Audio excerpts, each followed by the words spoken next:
All right, hello everybody, and welcome to the Frantic Talks podcast, episode 50. I am your host, 50 or Big wait, 50. whatever. Either way, we're reading right to oh no, apparently not right to left to right. I am your host, Frantic. I don't know what it is.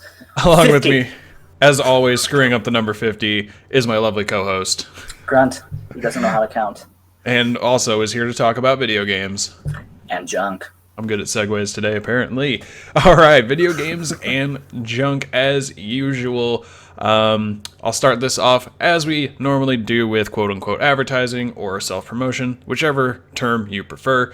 If you want to continue this conversation after the podcast, head over to Twitter. That is where we will most likely respond the fastest. I am at FranticJ3. He over there is at Onyx Spartan, ONYX Spartan, all one word.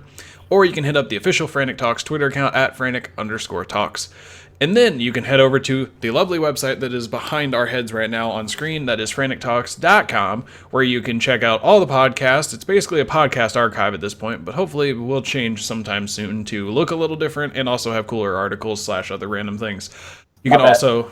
No worries at all. You can also use any of those links up at the top, check out some of the stuff we've written. A lot of it's older stuff from when the site first got kicked off, but there's a Magic the Gathering tab where you can head over to the Magic side of the website and talk and listen to, well, not listen to, but check out some of the awesome articles we've been producing. I will cover more about that here shortly. And if you want to see the video versions of all these podcasts, youtube.com, search for Frantic Talks, or click on any of the podcasts on the Frantic Talks website. You can click into the YouTube videos there. That way you can check out the stream, assuming you haven't seen it. Or if you want to catch us live / watch the archive version of the stream, head to twitch.tv/Frantic Talks. That's where you'll find us. And last but not least, facebook.com/Frantic Talks, all one word. You will be able to check out our stuff that we post, pretty much that I've already mentioned, just in a Facebook format. And I believe that is everything. Quick summation. Just search Frantic Talks. You're bound to find us one way or the other. You absolutely will. We're showing up a lot of the results for Frantic Talks. I remember when this first started and I was always checking Google results. We were like on the third page. We're pretty much covering most of the first page when you search the name of the group. So it's actually pretty cool. That is pretty cool, yes. So, also Twitch, we are live every Saturday, usually, at 3 p.m. Eastern, usually. Asterisk. Follow us on Twitter, will tell you if it's different, although I will not lie, we have been kind of bad about telling you when we cancel things, like last week. I don't know if we tweeted out about that, did we? I did. I said probably. You did. An hour later, you said most definitely, and I'm like, oh, why is that? And then you're like, oh, because of this. And I'm like, oh, that'd be cool. And then... Well, let's fill in all those blanks. Grunt, how was your past 2 weeks? It's pretty great. I spent a lot of time fiddling around with my next article I want to write. I'm still working on it. It's that whole video game movie thing. Mm-hmm. I've been playing some games, mostly Iron Banner. Mostly Iron Banner this week. Before that, it was Skyrim and Battlefield 1. So, it's pretty great. Good. I don't know how to fly a plane in Battlefield 1. But that's apparent for most games. I don't know how to fly, period. I have a video showing me how I flew in, I think, Battlefield 4 somewhere. I should really find that. Because it's just hilarious to watch how horrible I am. Yeah, I could relate to that. Although, usually I just cringe at watching some of my videos that aren't really cool. It's me with my tweets and time hop. Oh, God. No, I don't even mention that. God.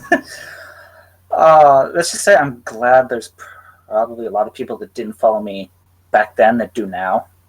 Right. They would have said I was an idiot, and I would have wholeheartedly agreed with them. I mean, they can still go back and look, but that would take a lot of effort. So. Yes. Last weekend, last Saturday, as a matter of fact, the reason we didn't have a podcast last week went to the Ether Revolt pre-release event at my local card shop for the Magic the Gathering.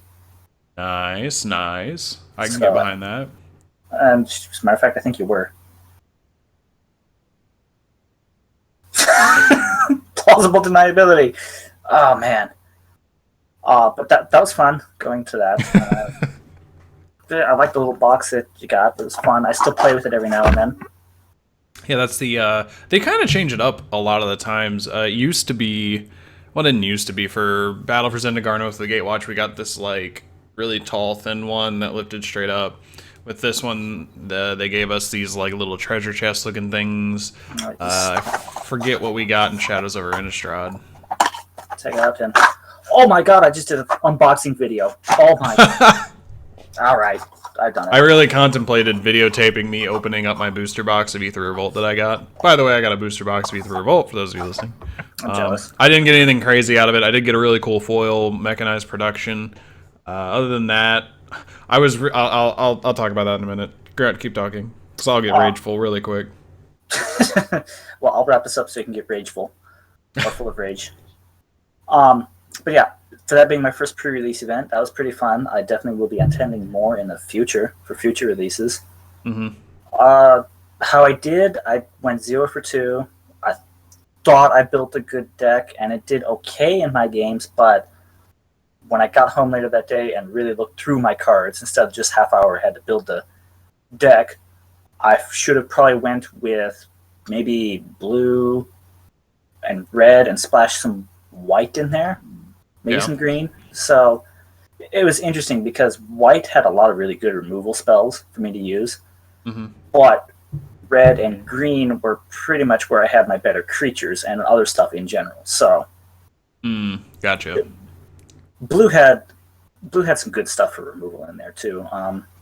Disallow is a great card. I love it. Did you get one? Yes, I did. Disallow's a pretty cool card. Yeah, I got it from one of the packs, and my I don't have it easily accessible, but my foil promo card was pretty cool too. Indomitable Creativity, I think is the name of it. Sounds like a card name. So that's pretty cool. Yeah, nice. I had to search for it. But that's how my week was. How about yours? Well, I had a similar last Saturday. Yeah, 2 weeks, yeah. I had a similar Saturday to you where I went to the Ether Revolt pre-release. Me and my friends that play Magic together, it's a tradition at this point, started all the way back with Journey to Nyx is when we first started going to every pre-release that came.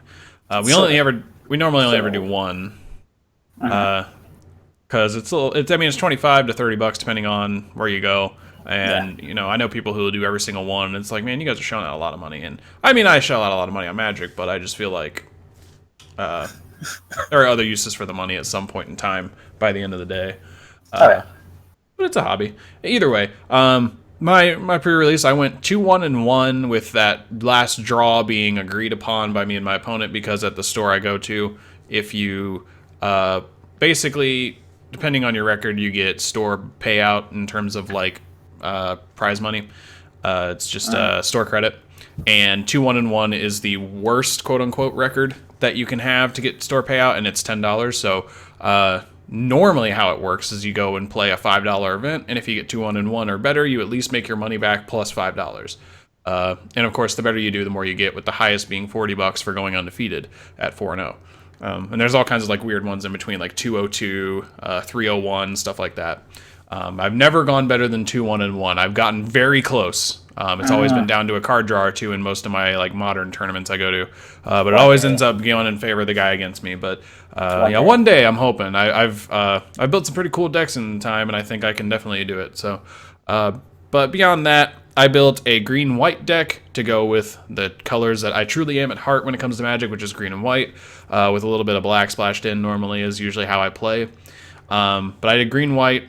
And I probably, when I think about it, could have done blue-white. It's just the last pre-release I did, I played a lot of blue, and all my games went to time because I was controlling instead of attacking. So I eventually won most games that I was in, but it just took too long. So I didn't want that to happen again, and that's kind of what my card pool for blue was going to have me do. So I decided I'd instead, I'd go green, get some big fat creatures, beat some face, and it turned to work out pretty well.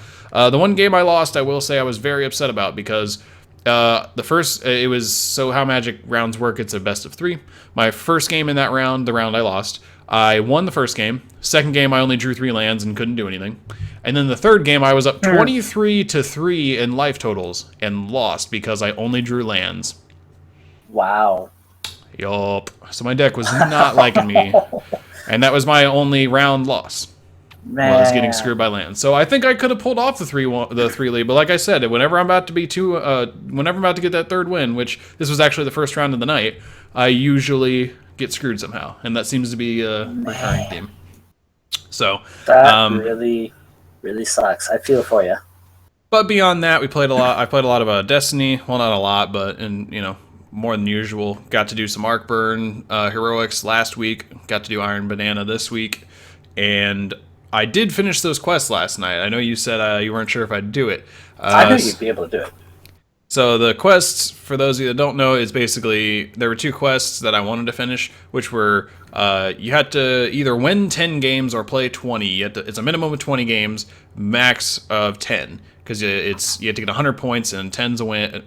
10 points for a win, 5 for a loss. So I wanted to finish that one because I'd already gotten like halfway through it by the time I was all said and done. And I also had a weekly bounty from the Crucible guy, Shax, which was play 7 games, get 50 kills with your primary, 50 assisted kills, and 25 ability kills or something along the lines of that.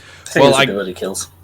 Yeah, I got everything except the games played because you got to play 7 of them, and then I had around 25 primary kills, and I needed 3 games to finish. So I was like, well, in 3 games I probably could get 25 primary kills. Well, I got the 7 games played and was only at around 32 primaries. Apparently, I don't get many primary kills in this game. Even though you have a Waltz pulse rifle that you are absolutely in love with. I know, but then I got the what is it, the one everybody uses, the Clever Dragon. I got a pretty good roll, Clever Dragon, from one of the bounties I turned in, so I was like, I'll start using that. And I finished the weekly bounty of 7 games, and then still had 18 or 19 kills to go on my primary. And I had about 5 or 6 games to go in that Iron Banner one where you had to pay a minimum of 10. And here's where it gets so ridiculous. We basically played 5 more games, right? I went far beyond what I expected to play. So I was up till like 4:15 last night in the morning, finishing these quests, because I knew if I didn't do them then, I wasn't going to do them. So I was just like, I'll do it, get the cool loot, and move on with my life. And the last game that I had 6 to go. I had 6 primary kills to go and needed to win the game, and I was done. So it was a neck-and-neck game the whole entire time. Crazy close. I love things like that. I only got 7 kills in the game. 6 of them were primary kills. So I got it. But here's where it gets annoying. There was a guy running around with the, what's the primary shotgun? Universal remote. Guy was running around with universal remote and no backup plans, which no backup plans give you a shield when you get a shotgun kill. So this guy was doing that, and he was not very good at it. I raged a lot to Freak Show about it because we had gotten paired up with this guy 4 games in a row, and every time he either was +1 KD, as in 16 and 15 were his kill-death ratio, or he was break-even. He never really did better than going even. And I thought to myself, if I were doing that, I'd probably switch tactics because it doesn't seem to be working too well. But I guess I can't dock him too much. I was just mad and tired. Anyways, I think it's not like it's 4:15 a.m. or anything. So we're down to basically 1 or 2 kills and either team wins. He comes running in and chasing down Freak Show, and I shoot him from behind with a shotgun, and he loses 90% of his health. He finds Freak Show, melees him, and shotguns him. I pull in and shotgun melee him. All of this happens, and he still is alive. Because he killed Freak Show, he got an entire new shield, and then he kills me and the game ends, and we lose. Oh, man. I was so upset. So then we played our last game. I used a No Land Beyond because it dropped from my Crucible weekly bounty. I just used the No Land Beyond for the last game, which is a primary sniper that doesn't have a scope. And I went 9 and 12 with it. And we finished our final game. And then I turned in my bounty and went to bed. Jeez. Sounds like your night in the Crucible last night was pretty adventurous. I give you props for using the No Land Beyond. I was doing surprisingly well with it. I mean, it could have just been new gun, like beginner's luck, but I was pulling off a couple of wicked headshots I probably should have recorded. We played, it's a map on Venus, and there's like I'm not going to try and describe it because I'll never be able to get it right because I don't remember the name of it, but there's a center area with like hallways that you can aim down, and that was basically how I got most of the headshots because people would run around a corner and just get blasted away by my gun, but...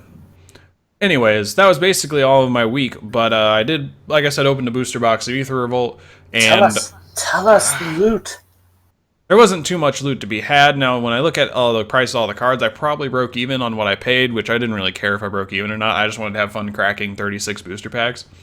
I ended up only getting 1 card that I thought I would get more of. Fatal Push is the card from the set that I want a playset of, and granted, not $90 is how much you spend on a booster box. I could have easily spent $20 and got a playset, but I didn't want to. I wanted to buy the booster box and have fun with it. I figured I'd get 2 or 3 at most. Probably have to go buy the last one at some point. I'm fine with that. And how I ended up only getting one is befuddling to me, because it's an uncommon.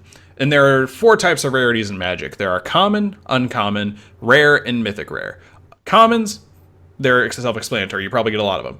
Uncommons, you could get a decent amount of them. I got 1 playset of uncommons out of the whole box, and then I got 2 or 3 copies of most other uncommons in the box. So 36 boosters, think about the math there. I'm not going to tell you it because I don't need to, but I only got 1 copy of this thing. And I've opened 6 other booster packs on top of this booster box from my pre-release. Didn't get a single copy there. What I have done is gotten 3 copies of 2 of the same rare, and 2 copies of another mythic rare. And a mythic rare is a super rare, is basically how you think of it. You get 3 to 5 in a box, versus all the other cards being rares. You get 1 of copy in a booster pack. So I've gotten 1 of this uncommon, and I almost have a playset of 2 different rares from 42 booster packs. It just doesn't make any sense to me. I'm more upset about that than I am the fact that I could have just gone and bought them. I'm fine going and buying them when the price drops, because it's inevitably going to happen, but I'm just like, what the hell? How does that even happen? How do you get more mythic rares of a certain card than you do an uncommon card? Exactly. I got Exquisite Archangel, the one that you exile it when it dies and you restart your life total, or something like that. When you lose the game, you restart your life total by exiling this creature. I got 2 of it, but I have got 1 of this uncommon that I should have maybe 3 of at this point. I have 5 of 1 uncommon, I think 4 of another, and then probably 3 to 4 of 2 other sets, but I've yet to get another copy of this single uncommon that I want. It's like, it's almost as bad as the Solar Flare mantle. I want it so bad, and I will never get it. So fun fact about that. You tell us that, later in the night, you tell us, hey, I'll be on. If you guys are still around on this time when I get on, I'll play some Iron Banner with you or something. So in the meantime, we're talking to you over text message and whatnot. Freak Show and I. Him and I are playing strikes. Just the basic, level 320 level strikes. So we get the Scion Flares. We go through that strike. Both Freak Show and I get a skeleton key to drop from the end of that strike. I figured, you know what? I can get maybe a better cloak or a better primary weapon from the Horde chest at the end of this. So I'll use my skeleton key I just got, opened it. I get the Solar Flare cloak. They dropped at 393, by the way. Congratulations. I just see the discontent right now in your face.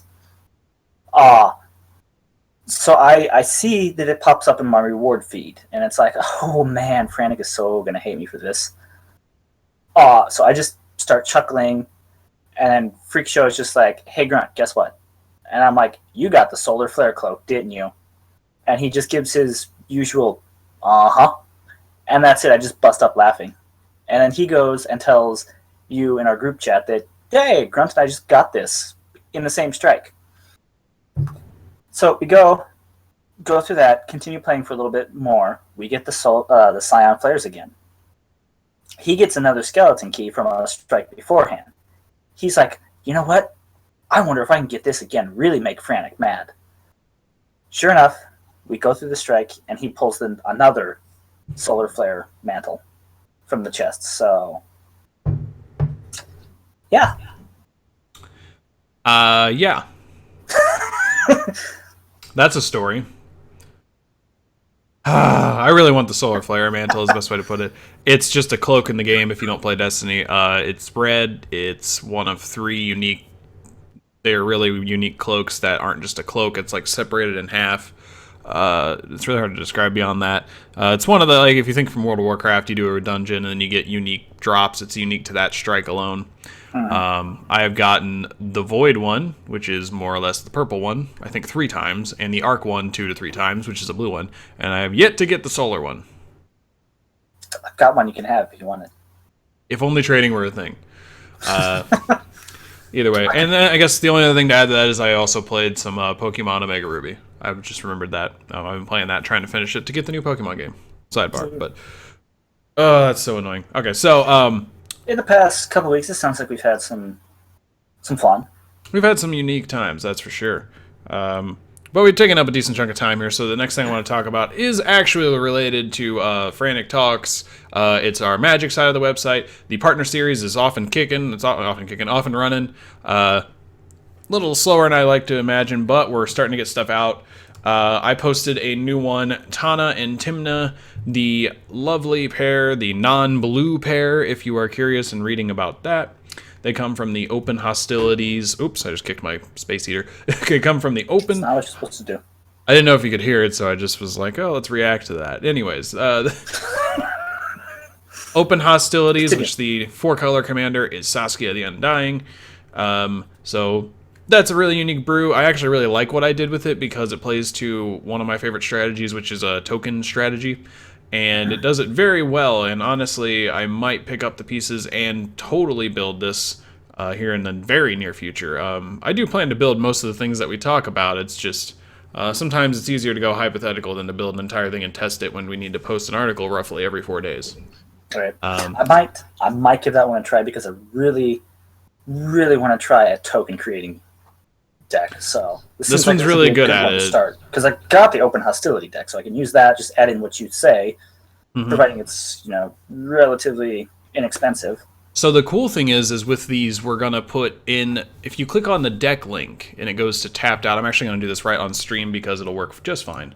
So if you click into this, you'll notice that it'll give you some pictures, and then under the 2 commanders, you'll see a link to the deck list so you can follow along. So if you click on this deck list, it's going to look overwhelming. You're going to see 100 different cards on screen. It's like 1 times, 1 times, 1 times, because it's all one-ofs. What I have done and what we will continue to do is over here on the right side of the screen, oh, I might have passed it. On the right side, where does it go? It's somewhere. I could have sworn it was going to be on the right side. Well, maybe it's only when you're logged in. I'm going to be very upset if that's the case. Normally on the side, there's a link that says check out Acquire Board, which basically is a list of cards that you need. And I put all the list in there. And if I remember correctly, all the cards that were needed for this deck were about 40 some odd bucks to build what I had built. I don't necessarily tell you what to cut because it's entirely up to you, but what I cut, it took me a bit to decide what to cut, but that's what I went with. So if I can get that to work, I might post that. Either way, normally there's a link. It might only be if you're logged in, though. I may have just learned that on the spot here, guys. But you heard it here first. But that's how I keep track of what I cut and what I put back in. But anyways, I think honestly the entire thing, once it's all said and done, is like 40 extra bucks, which isn't too terrible for a commander deck. Granted, you pay about 40 to get the deck in general, and it does do a decent job of creating tokens. It's just the way I built it. Beware, you will be the enemy immediately. When you play this deck, it goes out fast. Of course. That's actually not too bad. It's about what I spent to build my Thrax deck, too. About 40, maybe 50. And I did borrow like 2 or 3 cards from some of the other commander decks, so if you have those and don't necessarily want to play them, I think I borrowed from the one I already wrote about, which is the non-red one, which is the hardest one to come by, actually. I don't even remember the name of it, but that is the actual Breed Lethality. Yes, that's the hardest one to get because Atraxa is so popular, the main 4-color person. Anyways, so that is up, and I will say one other thing. I'm going to head back into the website here. That later today, actually, you will get another article from an author you have yet to meet. His name is Bob. He is one of my very good friends that I play, that went to the pre-release with me, and we've been playing a lot of Magic together. He is going to be writing about the Artifact Commander deck, where he takes the partners, not the Artifact Commander, and it is the non-green deck. So if you have that one and are looking to see what he has to say about this really unique artifact strategy between the guy who gets like +1/+0 and the other one that lets you like draw cards or something, it's a red, white, blue, black artifact beat stick deck basically. That will be going up later today. Once we finish this podcast, I'm going to put together the images, put together the links. I've already proofread and approved it, so that'll be coming out later tonight. So if you're listening to this live, awesome. If you're hearing this Sunday or Monday, whenever this gets posted, it should already be up. And you will also get another article, hopefully, next Tuesday or Wednesday. I'm setting in a schedule. We've had staff meetings to discuss what we will be doing with this. I shit you not. We really have. Man, Luke, Bob, and I. Staff meetings. Yeah, it was a lot of fun when we sat there and kind of just like, yeah, this is what we want to do, and here's where we'll go. I'm making a schedule. It's all getting very professional here. So that being said, we have 2 things to talk about today that aren't the random nonsense we just covered. We should totally switch topics. Shut up. We aren't going to get to that yet. We got to talk about the game you want to talk about, and I will let you do the introduction to it because I actually know barely anything about it. Well, it's funny because a few weeks ago we were talking about how great this year for gaming could be. Mm-hmm. Unfortunately, there's a little bit of a dagger stabbed into gamers that were excited for Scalebound. Unfortunately, it won't be happening. It's been canceled. Tragically, and this was very recently posted January 9th according to their website that I have up right now, scaleboundgame.com, if you want to read their announcement. Yes. I think some of the reasons for it being cited for closing or being canceled were, I think, possible issues with the game engine, deadlines that weren't being met, so a whole background story that we probably will never know there, but basically it wasn't up to par with what Microsoft wanted to put out, so they're like, I don't know, we're not going to put it out. So yeah, tragically their website does not have anything beyond Microsoft Studios announcement. We're canceling it. We look forward to bringing you Halo Wars 2, Crackdown 3, State of Decay 2, and Sea of Thieves and other great games. So they don't really say anything beyond that. On the website, we might be able to find out more information. I think I may have read it off of a third-party website, obviously. Yeah, that would probably Polygon or IGN. Yeah, because I'm sure the developers will probably be asked what happened, and we'll get a lot of that information. And since this has actually been been announced for about 12 days, I'm sure some information has come out about that. But this was kind of a last-minute throw into the podcast, so we apologize for any of that. But of course, I'm sure there's a good reason for it, but it's never good to hear that things like this happen. Because a lot of resources, jobs, time, effort, all of that went into this. Just gone, yeah. And that's all gone, yeah. Yeah. So you can keep going, sorry. It's going to be interesting to see what happens now, because that was I wouldn't say it's a large game, compared to like Halo or something like Halo Wars, actually. Halo Wars 2. Mm-hmm. It wasn't large in popularity, but it was definitely a game that a lot of people were looking forward to that was going to be an exclusive for the Xbox One. So it's going to be interesting to see if they fill that void that game may have left, or how to go about that. Yes, it will definitely be interesting to see. So those of you who don't know, I think it was an open world RPG game with dragons. So probably not Elder Scrolls, but in that same vein, you can think of it that way. Yeah. Seems that's what it was going to be, and it is upsetting. We didn't get in the time that we knew about the game, we didn't get too much information. It was more so like an open world RPG game, like you said. You could.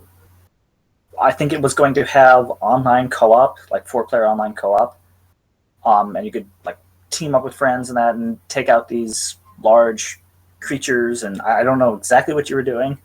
Mm-hmm. And then eventually you could, call in a dragon and have him be your bro. Seems like it'd be pretty cool. It would be.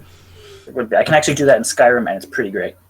Yeah, so if you're wanting to have a dragon pet attack things, go play Skyrim, because you will not be able to play Scalebound, tragically. Unfortunately. That being said, this reminds me of one of my favorite things I watch on YouTube. If you don't follow Did You Know Gaming on YouTube, that's a really fun channel that you learn a lot of random facts about gaming, maybe development stories behind a lot of the different games that you may have played. They actually have a series called Unseen 64, where they do a lot of this game never came to light, got lost in development hell, here's the reasons behind it, what it potentially would have been. And there's been a lot of them that seem like they had a lot of potential. The Battlefront 3, a Daredevil open world game. There was an Avengers style 4-person co-op game for when the Avengers movie came out. There's a lot of random ones that seem like they looked like they could have been pretty potentially good, but usually what ends up happening is the developers and the people who sign them on, they get kind of like a disconnect, information isn't relayed, and then all of a sudden they're canceled. So it just kind of sheds some light on the game industry itself, not necessarily the part we play in, but the part that the developers have to deal with, where usually they have a lot of uncertainty, and every game that they make, we'll sit here and critique, but overall it took them forever, and potentially, it's their most passionate thing they've done, and we just sit here and shit on it. So exactly. It brings a new light to it, and that's why I usually try not to shit talk games. There are some exceptions. I can think of one immediately off the top of my head. I can think of at least one. Oh yeah, I'm sure we're thinking of the same thing. Probably. But I usually try not to talk about because I understand how much effort goes into games like this, and it's always really sad to hear about something like this. Or it's kind of sad to see maybe someone put a lot of effort into something and it not come to fruition. It's a little different than when a corporation will just bleed a game dry of everything good of it. Call of Duty is a very yes, exactly. Call of Duty. We were on the same page there. That is a very very popular one that you can shit talk, but it kind of deserves it in most senses of the word shit talk in most cases. There's a couple other games I could probably rattle off. Assassin's Creed is kind of getting that way where they just keep doing it, but it seems like they're starting to catch on that they should slow down. That's why I think we're not seeing a new game this year, and later down the road we will. They understand, and maybe with the most recent Call of Duty Infinite Warfare, we're seeing a trend that it's actually one of the worst selling Call of Duty games. Actually, it did not sell where they projected. Even the bundle where you had to buy it to get COD 4 didn't boost it to where they thought. So it seems like unless it's a Treyarch one, that it's gonna be. Who knows? So they might slow it down. They might try to do other things with it, but it seems like they're just becoming even more of a derivative of themselves, and the market's finally catching up with them. So yeah, I think EA realized that with Battlefield too, that was the way it was becoming, because between Battlefield 1 and 4, I think there was a couple years there. Yeah. In between their releases. So, that could be attributed to standard development cycle, but I would tend to think that they've been working on Battlefield 1 for a little bit longer than just a year or two. Right. And if you don't know, Call of Duty does have 3 developers working on it, so they get 3 years to create a game, or 2 years or so to create the game. So it's not like they're shitting one out every year and it's just copy-paste. It usually is, but it's 3 different developers. There's Sledgehammer, Infinity Ward, and Treyarch. And it used to be Infinity Ward was great and Treyarch was a derivative, and now they flip-flopped to where Infinity Ward seems to take everything Treyarch does and not do good with it, and Sledgehammer is just kind of doing fuck all at this point. So I think Sledgehammer produced Ghosts, I want to say. Probably, I don't remember. Probably would be, because I think Infinity Ward was of the Modern Warfare series. And Infinity Ward got their kick from the Modern Warfare series, and then Ghosts came out after Black Ops 2, which would have been Sledgehammer, I think, and whatever, I don't even care anymore. Regardless, that's basically how it happened, but anyways. So, let's switch topics here. God, that's so annoying. And let's talk about something we talked about on podcast 47. The only reason I know that number is because I saw it on the homepage. And this time, less speculation, more hardcore facts. The Nintendo Switch. So, January 13th, I told you all to mark that down on your calendars. That's when we'd find out pretty much everything. We found out probably 95% of everything we need to know about this. There are still some hidden facts, but for the most part, we know pretty much everything about the Nintendo Switch. After reviewing all this information, Grunt and I will let you know what we think, where we think this will go, and also Grunt knows none of this. He's going to hear this on the spot right when I feed all this to you guys. This is all coming from a notepad. Except for the price point. That's literally the only thing I know about it. It's also on screen, so if you want to look at that. Either way, I'm not watching the stream, so you're not watching the stream, but if you didn't know the price point, it's on screen, it's $300. Either ways, that's one of my first points. This is coming from a notepad off screen of a lot of different information I've gathered from multiple sources. Didn't feel like having them all in the background, so I'm just going to go with the Switch's homepage, tell you what I've learned from watching highlights, reading the FAQ page of the Nintendo Switch subreddit. Highly recommend that if you're looking for more information. And then also, Googling like Nintendo Switch news. You'll find a lot of stuff. So, this is going to be rapid fire. What? You ruined it. Never mind. What? I was going to suggest that we should do this in a rapid fire format. Oh, yeah, that's what I'm going to do. I'm going to rapid fire it, and then I think I'm going to go back and... But still. We're going to rapid fire through these bullet points I have here. We're going to point them all out, and then we're going to go back and hit over some other ones and just kind of react to them in a way, and that'll probably do it for the podcast. But I'd love to hear your thoughts on all this once we go through it, too. Let me know what you guys think, what you think of our opinions and everything. Here we go, the Nintendo Switch. And go. March 3rd, 2017, for $300, you can have the Nintendo Switch with your option of a few different games. One of the biggest ones that is coming is Breath of the Wild from Legend of Zelda. This is one of the most hyped Zelda games in a long time, so Looks like it should be a lot of fun. We'll talk about it in a minute. Other games that should be coming out that don't have definitive release dates: Super Mario Odyssey, Skyrim, Splatoon 2, which I heard was a summer release, Xenoblade 2, Fire Emblem Warriors, and they say there are 80 games in active development. Sounds like a lot of stuff coming, but the system will launch with only 10 titles. Speaking of launch, there will be 2 million units available at launch date, which seems like an undersupply. We'll hit on that in a minute. It will be chargeable via USB-C. It has a touch screen LCD, I think is what it is. I don't know that for sure. It runs at 720p in handheld form, runs at 1080p when plugged into the docking station. When you plug it into the docking station, it amplifies it, basically. The docking station itself does nothing. It just tells the system to run at full power instead of limiting the power to its 2.5 to 6.5 hour battery. You heard that right. 2.5 to 6.5. It depends on the game. So however well optimized the game is will determine how much resources it needs and how much battery life it will take. All right, it also has a paid online service, just like Xbox Live or PlayStation Plus. Nintendo usually used to have a free service, and now they're going to be charging for it, but not until fall of 2017. It is free until then. So, if you are choosing to use it, it will probably be like a beta test in my mind until they start charging you for it. So keep that in mind. There will be no region locking, and if you know what that means, good. If not, region locking basically means if I buy an American Nintendo Switch, I can play Japanese games, versus if I were to have bought a Japanese Switch, I couldn't play American games, or vice versa. That's awesome. It's the first Nintendo system, to my understanding, that does this. All right, what about storage? Seems like it would be pretty big, right? 32 gigabytes of storage, but with a micro SD slot, so you could maybe plug in a 64 gig micro SD to expand your system memory, something along the lines of an external hard drive for an Xbox if you wanted to.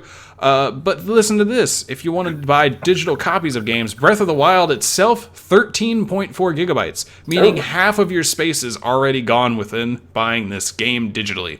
Luckily, there is no installation when you buy a game, you just play it from the cartridge. So, that 32 gigabytes of storage won't get used up like maybe the 500 on your Xbox will. Comes with 2 Joy-Con controllers, which are on the screen. Those are basically the little joystick type controllers, and you can get them in different colors. And to buy more, it's like a pair is $70 or $80. It's actually pretty ridiculous. So that's all I have on my notepad. There was a lot of stuff to rattle off at you, but basically the highlights that I took away from this: 80 games in development, sounds great. Breath of the Wild will be a launch title. Other games, which are actually down later on the screen, I just didn't want to scroll while talking. I would have lost focus. I think Mario Kart 8 also comes out on day 1. Other games that are coming: Super Mario Odyssey, Splatoon 2, NBA 2K18, Minecraft, Skyrim, a game called ARMS, which is apparently really cool. It's a motion control game. Even EA Sports is FIFA. So it looks like they're going to be definitely extending their reach to the third-party software. Other stuff that I think was really important, like I had already said, the 2.5 to 6.5 hour battery. That was one big one that we were talking about. Yes. It seems like that isn't too terrible. It's all about how the game is optimized and how much it uses its resources. 2.5 hours seems kind of short now that I think about it. I mean, the 3DS alone, I could probably play that for 6 or 7 hours without even worrying. The graphical output, we might have mentioned that on the last time, but it is 720 handheld, 1080 when plugged in. There is no amplification from the console that you plug it into. It just goes. It tells the system itself to just play at full power.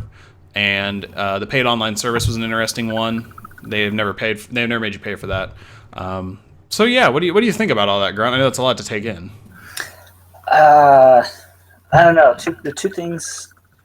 A couple things that jump out right away is the battery life on handheld, 2 to 6 hours. Yeah, that's not bad, depending on what game you're playing. Obviously, if you're playing a game like Skyrim through the handheld method, it's gonna eat through that battery. Oh, for sure, I believe that.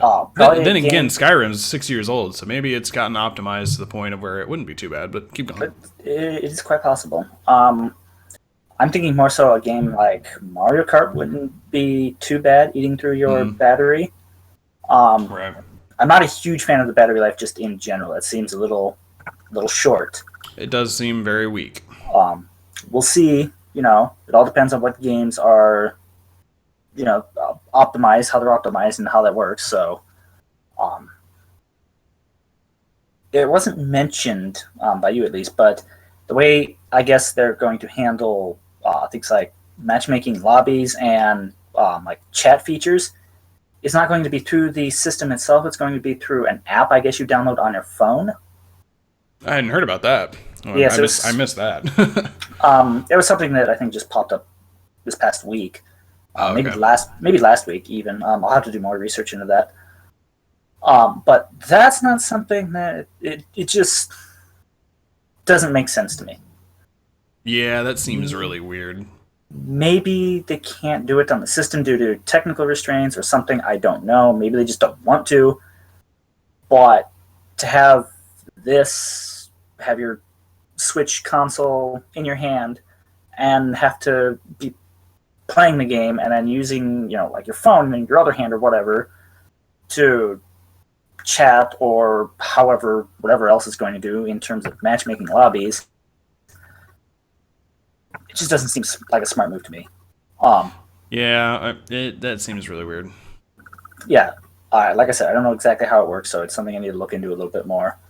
Yeah. I do like the launch titles, though. That's a good lineup for launch titles. I can agree with that. And even ones that aren't necessarily launch titles, but are coming down the road later on. So, price point is good for it. I think it's a reasonable, $300 is a reasonable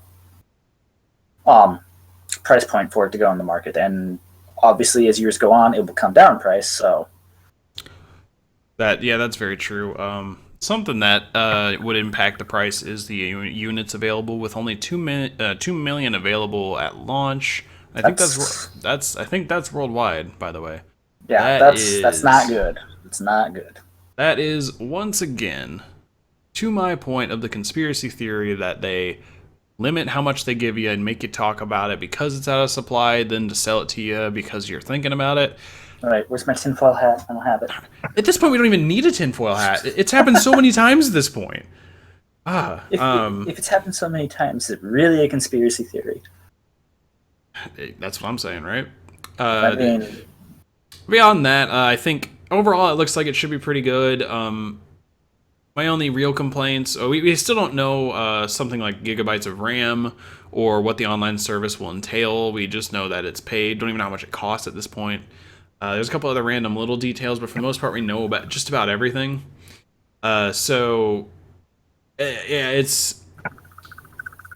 memory, the storage space for it is a little to me. 32 gig, you said it was? Yes, it is 32 gigabytes with a micro SD slot. So, you could expand upon that, but the one thing it does have going for it is with a micro SD slot with a 64 gig SD card in there, on top of that 32, that's quite a bit of storage. And if you're not installing games to it like you are on your PS4 or your Xbox or even your PC, that's a lot of storage. Mm-hmm. So it's not a problem, really. It's just, it's the mindset of like 32 gig, it's not a lot of storage. But no, it's not. Since you're not actually installing a game, it should be fine. Now, this is a little nitpick by me. Because this small storage I don't necessarily like, because I like downloading my games, and the reason I like downloading my games, and this is very niche when I say this, is because I've always been striving to go green in my own personal lifestyle, so being very renewable and stuff like that. I limit how much energy I use from my indoors, monitoring electricity and all that stuff, recycling and all that. When you purchase a game online, you get the physical copy of it. Not only do you pay more to the developer, you also don't pay for physical media. You don't pay for the plastic to be created. Even though it already has been, there's just less of demand of it.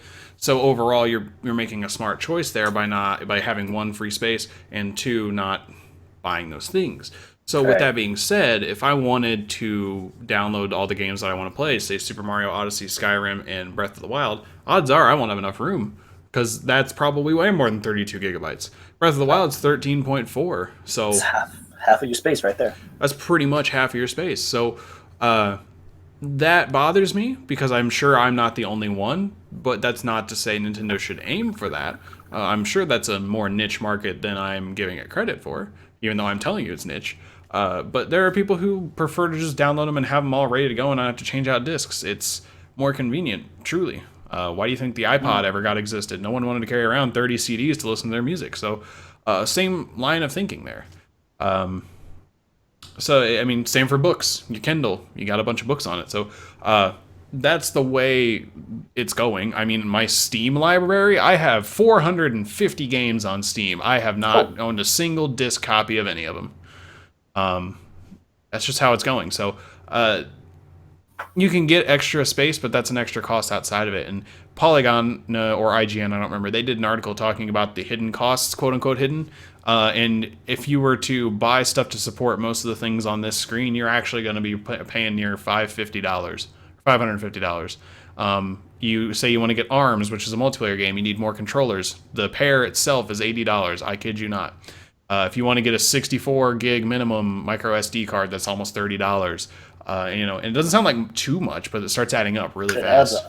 Quickly, especially if you buy $80. You need at least maybe 3 other sets of those controllers. Well, the joysticks alone, I think you only need technically 2 pairs because they're separate ones that you only need. So then you'd only need one. I think you only pair. need you only need one additional pair, but that's still paying $40 a controller. Oh, yeah. Which is cheaper than the Xbox or PlayStation controllers, to be fair. Normally they're like $60, which is really stupid. But yeah. So there's just it seems like it should be much better than the Wii U. It should sell pretty well, especially with these titles that seem to be very good game titles.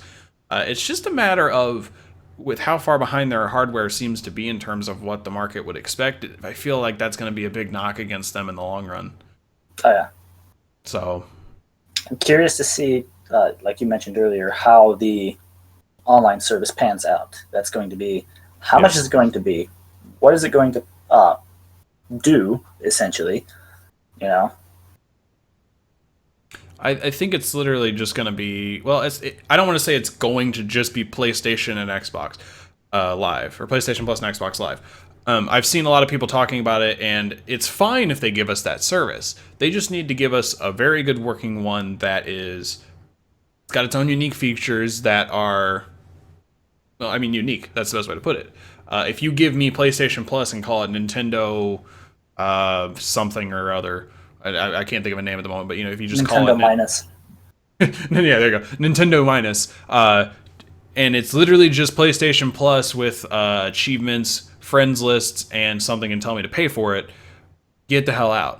Right now, they use friend codes, if you aren't aware of this. I had to do this with my Nintendo 3DS. To add people, you have to add them via their friend code, which is kind of like saying add my username, but it's actually just a random string of numbers, so it isn't even as useful as saying add at FranticJ3.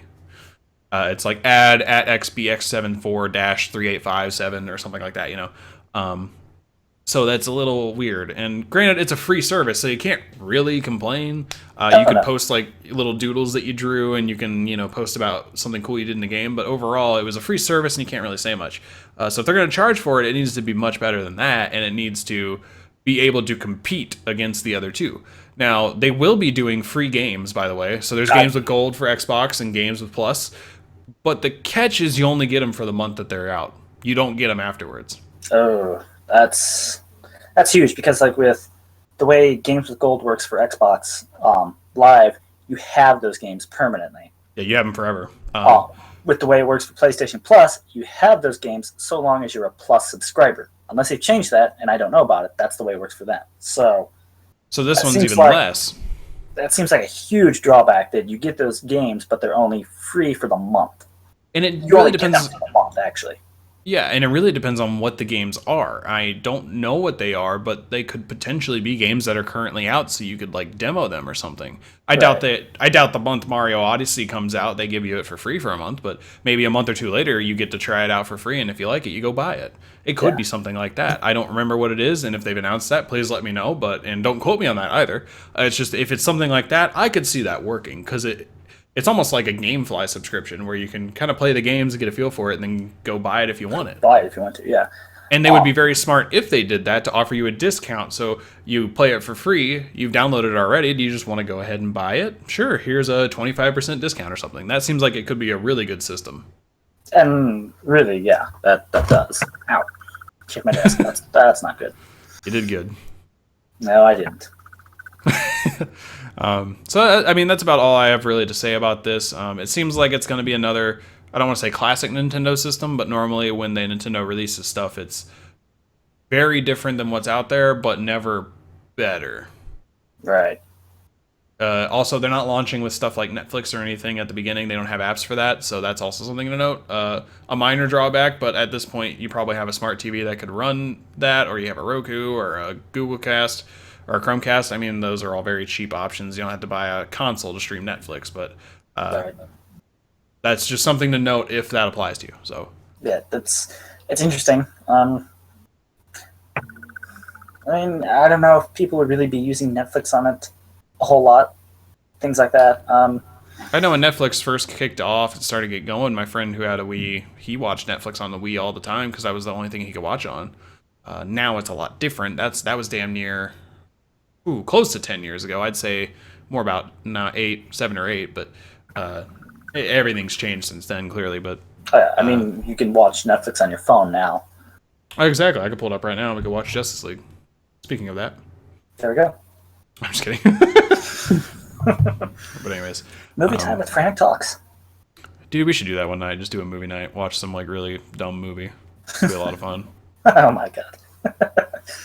Anyways, I think that's all I have really to say about it. It'll be interesting to see where it goes. There was an announcement, or not announcement, but a projection that they would only sell 40 million units come 2020, which is bad in my opinion. 3 years to sell that much consoles. 40 million. It seems like a big number, but when you look at it over the time frame, that doesn't seem too good. Yeah. I'm not some market analysis or analyst. I'm not an analysis either. I'm not a function. But it just doesn't really seem like it's that good. No, you would hope that they do a lot better with how unique this is and how. And I guess the last point I'm going to make and wrap this up because we're running out of time here. We're already over time, but anyways, Nintendo, and I've said this before, never prided themselves on futuristic graphics or the top of the line stuff.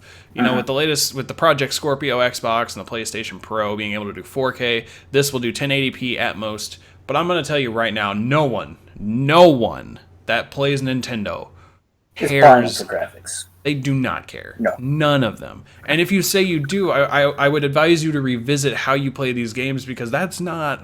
These games have always been about the gameplay. Looking at everything that's on screen right now, only one of them, maybe two of them, stands out to me. That would be in the games on screen, by the way, Grunt, or anyone listening: Super Mario Odyssey, ARMS, Splatoon 2, Skyrim, NBA 2K18, Minecraft, Super Bomberman, EA FIFA, and then some game called Snipper Clips. None of these games, maybe Skyrim, aimed to have amazing graphics, and even if that was Skyrim's main goal, it's 6 years later. Those graphics are out of date. None of these games are that. They are all about the gameplay, 100% about the gameplay, and that's what will make the system stand out more than anything. Is if it delivers well enough as a system that's easy to play, easy accessibility, fun to play, and a lineup of games that seem to be a lot of fun and everyone wants to play. You got yourself a winning console. While Sony and Xbox dish it out over who has the best graphics, you can sit over here and say, well, we have pretty good games, and we only have these games. So, I think that's the last point I want to make, unless you have anything else to add. I have something to add, but it's not related necessarily to the Switch. It's more so to Skyrim. So, you can go first. I don't have anything. Just go for it. Skyrim. Oh, well, Skyrim, I've been playing the special edition of it, the remaster for it. Yeah. In terms of graphics, you can definitely tell it's dated. Mm-hmm. But I don't know whether they've remastered it. I think they would have remastered it for the special edition. Now it doesn't look as bad as other games that were released around that time frame. Yeah. So it aged relatively well, but you can definitely tell it's dated. Character models, comparing even the character models from Skyrim to Fallout 4, which came out, 2 years ago? Was it? Technically now it's 2 years, even though it was at the end of 2015. So, yeah. A year and some change. They are drastically different and better in Fallout 4 than they are in Skyrim. So you can tell it's a dated game, but so far it's holding up okay. Right. But Okay. that's all I had to say. Okay. Well, I'd love to hear everyone else's opinion on this. As always, I encourage you guys to hit us up, and I will tell you where here in a minute. I want to hear your guys' opinions. What do you think about this? Do you think it'll be great? Do you think the small amount of units available will be enough? Most likely not, in my opinion. But either way, what do you guys think? Do you think this will be awesome? Are you excited for it? I mean, I know I'm excited for it. I probably won't get it on launch day because I'm going to be focusing on probably getting a PlayStation, but just depends. If it comes out firing and everyone says it's amazing, I might just jump on it instead of buying like a PlayStation or something. But either way, let me know what you guys think. Let us know what you think. And to do that, let's get to the self-promotion advertising. At FranticJ3 on Twitter, that is me. At Onyx Spartan is this man over here. He is ONYX Spartan, all one word. And then at Frantic_Talks if you just want to kind of talk to us both without having to use up too many characters. Both of us. It's both of us. It's us, yeah. Nah. I'm pretty sure you were pointing the wrong way. I mean, I'm pointing that way and I'm this way.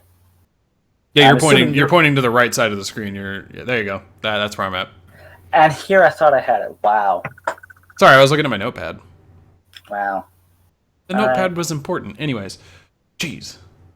At FranticJ3, at Onyx Spartan, at Frantic_Talks. However you want to mesh those together and tweet at us, go for it. Beyond that, twitch.tv/Frantic Talks every Saturday, usually, at 3 p.m., usually, Eastern. Usually. We will be here talking about video games and our week, and usually sometimes Magic, since that seems to be getting more traction with us. No, It'll also have our last podcast archived there. If you want to watch all of our podcasts, head over to YouTube and search Frantic Talks. If you don't want to subscribe, and you'll be easily access to that, along with the Sunday show, which I just changed the format of, by the way, if you want to go check that out. I found a new way, quote unquote, I guess, to do my videos, and I'm excited about it. And it's normally on Sunday. I actually had to post on Monday this past week because of a busy Sunday, but it's only ever been on Monday once, and I've done it for the past probably 10, 12 Sundays, something like that, so it's pretty consistent. Either way. Track record to keep up. It's got to be on Sunday. It's got to be on Sunday. It talks about music, by the way, if you're curious. Anyways, you can subscribe there, or you can head to frantictalks.com. That's some other shit. Check out all the articles we have there. You can head to the magic.frantictalks.com website. On the Frantic Talks website, however, if you click into a podcast, you will find all the relevant information you need. The Twitch link, the iTunes subscribe link, the SoundCloud link if you want to go there for any reason, which is just audio, or you can click on the YouTube video there and watch it / go to our channel and subscribe. That would be awesome if you guys could do that. Once we get 100 subscribers, I can make a less convoluted way to tell you to subscribe. And then you can head to facebook.com/Frantic Talks, all one word. That is where we post pretty much everything that goes on the website, and the YouTube videos, they all kind of just go there too. And that's basically it. Yep. That does cover it, I believe. Sounds about right. Okay. Well, like I said, guys, continue the conversation. Let us know what you think about the Nintendo Switch, and that about does it. So, Saturday, 3 p.m. Eastern. We'll see you again. I'm Frantic. He's Frantic. I'm Frantic. Grunt. He's Grunt. I had to point to the right way. You did it. And we'll see you guys next time.